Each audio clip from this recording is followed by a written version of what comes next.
Finally, I would thank, had I not lost his name and address, a gentleman in America who has generously and gratuitously corrected the punctuation, the botany, the entomology, the geography, and the chronology of previous works of mine, and will, I hope, not spare his services on the present occasion.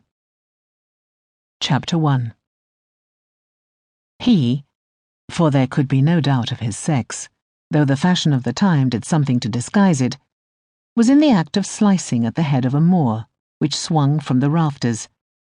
It was the colour of an old football, and more or less the shape of one, save for the sunken cheeks, and a strand or two, of course, dry hair, like hair on a coconut. Orlando's father, or perhaps his grandfather, had struck it from the shoulders of a vast pagan who'd started up under the moon in the barbarian fields of Africa, and now it swung gently, perpetually, in the breeze, which never ceased blowing through the attic rooms of the gigantic house of the lord who had slain him.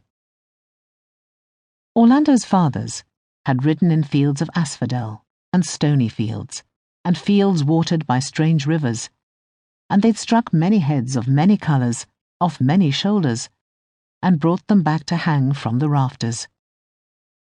So too would Orlando, he vowed. But since he was 16 only, and too young to ride with them in Africa or France, he would steal away from his mother, and the peacocks in the garden, and go to his attic room, and there lunge and plunge and slice the air with his blade. Sometimes he cut the cord so that the skull bumped on the floor, and he had to string it up again, fastening it with some chivalry almost out of reach, so that his enemy grinned at him through shrunk black lips triumphantly. The skull swung to and fro, for the house at the top of which he lived was so vast that there seemed trapped in it the wind itself, blowing this way, blowing that way, winter and summer. The green arras with the hunters on it moved perpetually. His fathers had been noble, since they had been at all. They came out of the northern mists wearing coronets on their heads. Were not the bars of darkness in the room, and the yellow pools which checkered the floor, made by the sun falling through the stained glass of a vast coat of arms in the window? Orlando stood now in the midst of the yellow body of an heraldic leopard. When he put his hand on the window-sill to push the window open, it was instantly coloured red, blue, and yellow, like a butterfly's wing. Thus, those who like symbols and have a turn for the deciphering of them might observe that though the shapely legs, the handsome body, and the well-set shoulders were all of them decorated with various tints of heraldic light, Orlando's face, as he threw the window open, was lit solely by the sun itself. A more candid, sullen face it would be impossible to find.